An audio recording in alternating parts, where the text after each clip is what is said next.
Parley P. Pratt, Orson Pratt, Heber C. Kimball, Brigham Young, Willard Richards, all of the early brethren, got together in Newell K. Whitney's upstairs room in his store, and he started the School of the Prophets, and there he taught the lectures on faith, and he learned Hebrew with the brethren.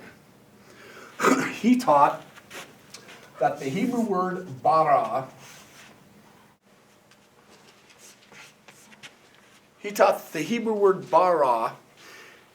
in the beginning, God created the heavens and the earth.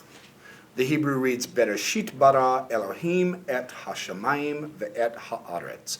The second word, bara, means to create. Joseph Smith taught the word create is not ex nihilo. It is taking something that already exists and organizing it. That's how he taught this creation. It means not out of nothing.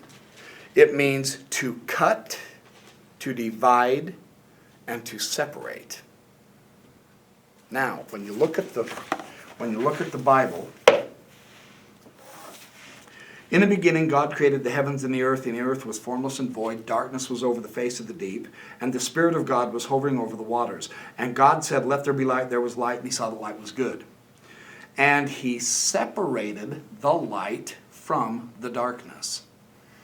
Creation is separating, putting limits and boundaries on chaos.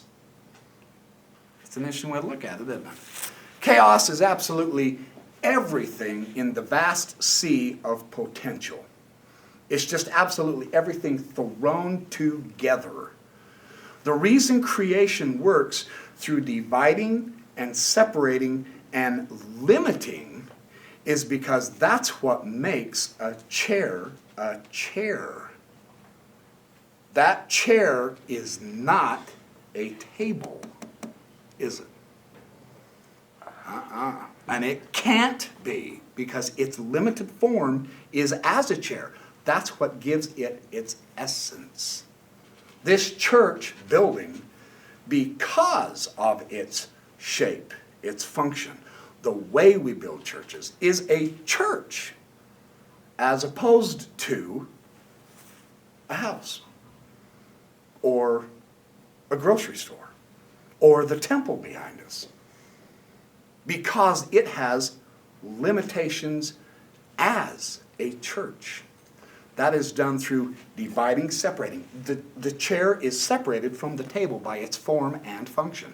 This podium is separate from that piano. Absolutely. The piano has certain characteristics. That's what makes it such. It's the same thing with us. It's the same thing with everything in creation. The scriptures also teach that. He says he separated the light from the darkness. God called the light day, and the darkness he called the light night. And there was evening and there was morning the first day. God said, let there be an expanse between the waters. He's separating waters again. Let there be an expanse between the waters to separate the waters from the waters. And then he teaches, he made the expanse and separated the water under the expanse from the water above the expanse. That's what separates the waters. And then he says, he called the expanse sky. And then later in 14 he says, there are lights in the expanse of the sky. And the point of the lights is to separate the day from the night. The night is night because it's separate from light. Light is not dark, it's light. It's separate from darkness. That's the essence of creation. The fascinating thing in the Bible is that the scholars' translations of Genesis 1 and 1, I got to get to this. This is so interesting.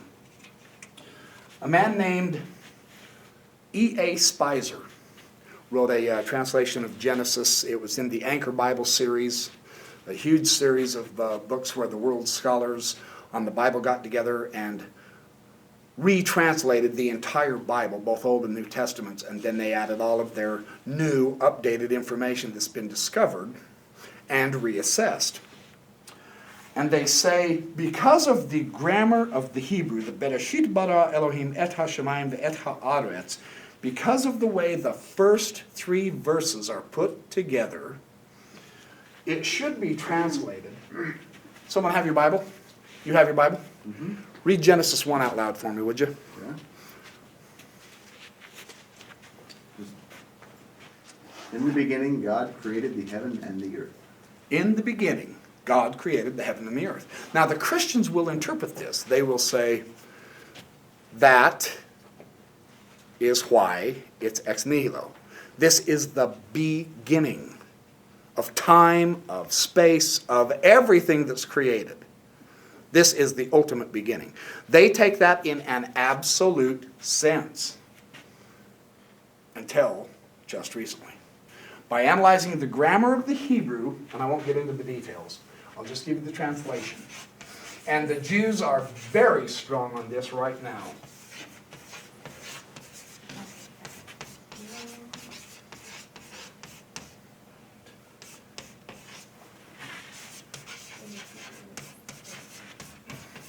Create the heaven and earth. When God set about to create the heaven and the earth.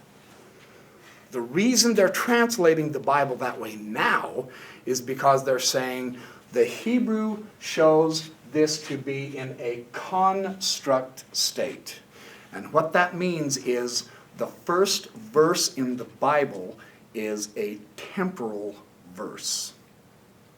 And the way they word that, the way Osler says, he says, this translation is significant because it means that chaos was already existing when God began to create. The creation account in Genesis is not a creation in order. Just because it's in verse 1, then verse 2, then verse 3, doesn't mean that's the order that it happened. Yeah? Joseph Smith said that the biggest problem with the Hebrew translation is if the people, if the Christians actually translate it straight, it says that the gods created the worlds. Yeah. They had a big problem with that. Elohim, in Hebrew, that ending, the singular is Elo. Eloi. The im, the yod, and the final mem in Elohim is the masculine plural. Joseph Smith taught, just like you were saying, the head god of the gods brought forth the gods and then began to create the world. Yeah? I have a question. When you were talking about chaos, what exactly are you talking about? Chaos, I'll get to that. Good question. I'm just getting to it. What they're saying is the earth was in a state of chaos and without form when God began to create. Now, this is interesting. This is really interesting. Chaos, the term chaos is tohu vavohu. The Hebrew reads tohu vavohu. Have you ever seen pictures of Saudi Arabia? Nothing but sand. It's just wilderness. It's formless. There's no shape to it. It's just willy-nilly blown around however. It's not organized. The tohu vavohu of the chaos is just absolutely everything with no shape and form. It'd be like all the metal in these chairs, all the wood in the world, all of the steel, all the metal, just any which way. No shape, no organization. God took those materials and formed them, much like we do when we create buildings. Pianos have to be built a certain way, otherwise they don't work, right? Mm-hmm. Same with the chair, things like that. Sorry, I have another one. I was told by somebody that when the earth was created, they took bits and pieces from other things. They took bits and pieces from other things. That is one possible interpretation. The reason that comes about is because the interesting thing about the gospel that we have that is so electrifying when you think about it. I've been telling people now for the last 20 years